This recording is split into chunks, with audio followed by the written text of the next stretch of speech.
Hello, eighth grade. Second lesson in our kind of introductory to chemistry science chapter here. So, yesterday we looked at observing chemical reactions, or Tuesday, excuse me. Today we are going to look at describing chemical reactions. This is actually going to be a two-part lesson. So we're going to do the first part of it today, and then we are going to do the second part of it next week, Tuesday. Okay? So first, let's look at the My Planet Diary fun facts. So this is on life-saving reactions.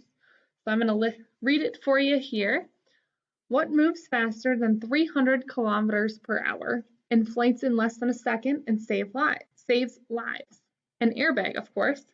Did you know that the air in an airbag is made by a chemical reaction?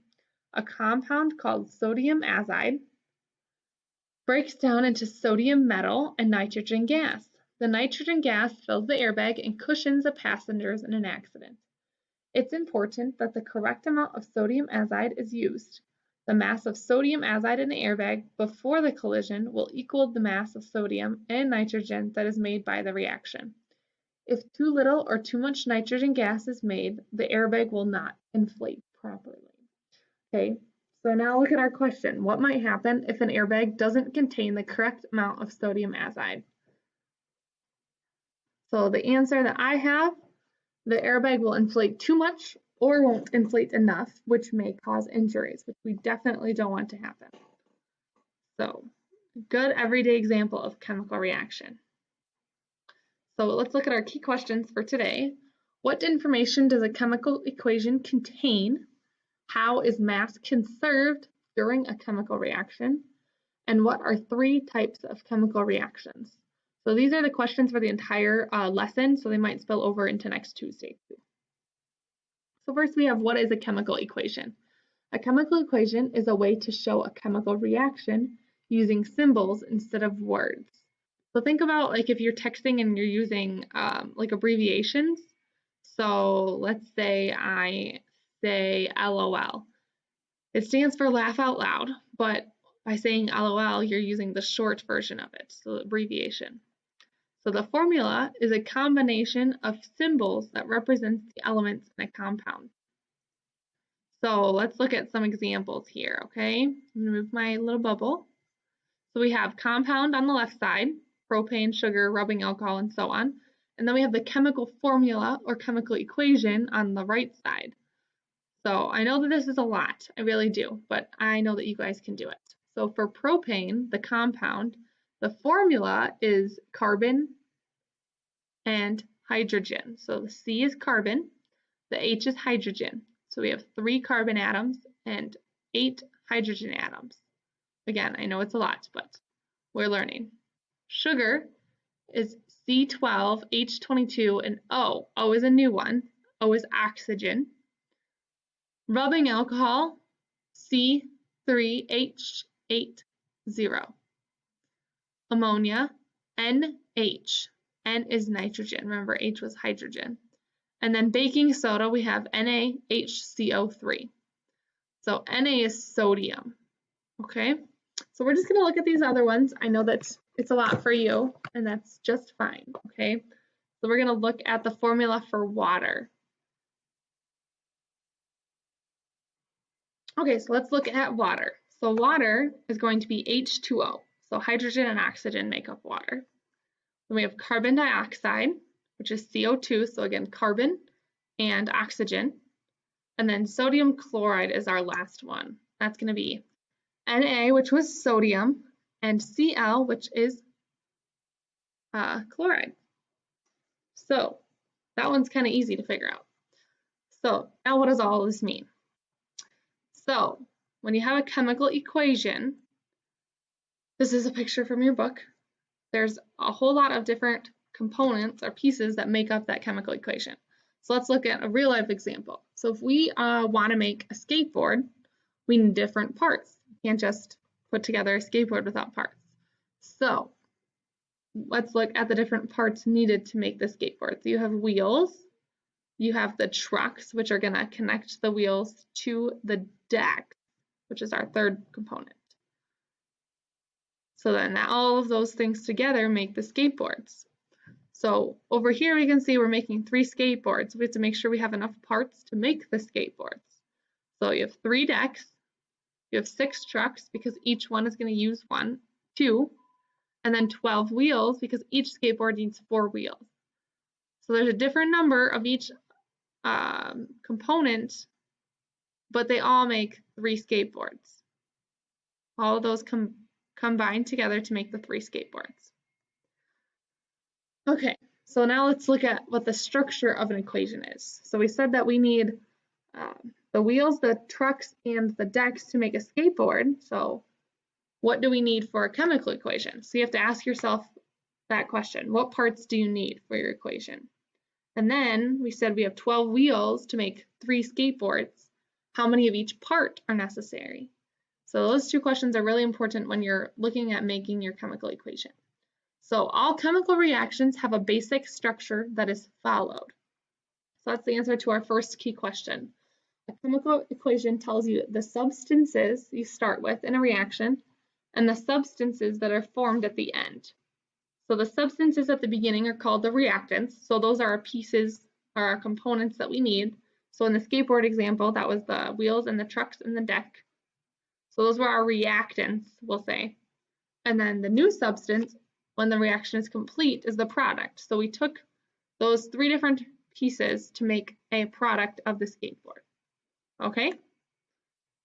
So the general structure of a chemical equation is going to be reactant plus reactant, and you can see the little arrow here, which transfers into product and product. So that's the basic structure, general structure, but it can vary. So some things only have 1 reactant or 1 product. Others have 2 or more reactants or products. So then we have another definition here, another vocabulary word. Let me move my bubble. So we have the law of conservation of mass, which is a principle that states that during a chemical reaction, matter is not created or destroyed. And let me just double check that because I think I might have actually copied that definition wrong for you. Let's double check. Nope, that is correct, matter. So matter is not created or destroyed. So let's look at the answer to our second key question. In a chemical reaction, all of the atoms present at the start of the reaction are present at the end of the reaction. Okay, so when we made our skateboard, we still had 12 wheels and 6 trucks and 3 decks. They just looked different because they were on 3 skateboards. Okay, so they were distributed onto those. So then let's go just back to that first definition of law of conservation of mass. So since the matter isn't destroyed, the mass isn't either. So because mass is neither created nor destroyed, the reactants, which is what we start with, so over here it's going to be these 2, those are added together to create the product mass. So what we start with is added together to get our product, what we end with. So nothing is destroyed, so nothing goes away, but nothing is also created, so we don't have anything new. So let's look at down here at our chemical equation. So we have Fe, which is iron, plus sulfur, which is the S, equals iron sulfide. Okay, so 14 grams of iron plus 8 grams of sulfur added together equal how many grams of iron sulfide? Well, it's going to be 22. Because we know that nothing is destroyed and nothing is created, so all we do is take those 2, put them together, and then we get our answer, okay? Again, I know it's a lot, I really do, but you guys are going to do just fine with it. So we have then now 2 different types of systems. An open system, which matter can enter from or escape to the surroundings, or a closed system, meaning matter does not enter or leave. So this would be when you're doing an actual chemical reaction. So if you're doing it in a airtight container, that's going to be a closed system. If you're not doing it in an airtight container, then that's going to be an open system. Okay? So let's go over our vocabulary. So this is all for today. Again, I know it is a lot. I really do. So we have a chemical equation is a way to show a chemical reaction using symbols instead of words. So we had sodium chloride, which was made up of the sodium and chloride, but we used the symbols NaCl to stand for that. So that's our chemical equation. We have law of conservation of mass, principle that states that during a chemical reaction, matter is not created or destroyed. An open system, meaning matter can enter from or escape to the surroundings. And then finally, a closed system, meaning matter does not enter or leave. All right, we are going to just go over a few of your problems from your assignment. So it's going to be identifying reactants, what we start with, and products. Okay, so you're going to read about the chemical reaction, and then you're going to answer the question underneath it. So we'll just go over probably two of them. So have you ever eaten food that was cooked on a grill? Some grills are powered by propane gas. The propane combines with oxygen in the air to make carbon dioxide gas and water vapor. This process releases energy in the form of heat, creating a flame that cooks the food. Okay, so we're going to identify whether propane is the reactant or the product. So if we look back, the grill is powered by propane gas. So we're starting with propane, which combines with oxygen, and it makes carbon dioxide gas and water vapor. So I'm going to say that it's a reactant. It's what we're going to start with. And that's correct. So we'll do one more.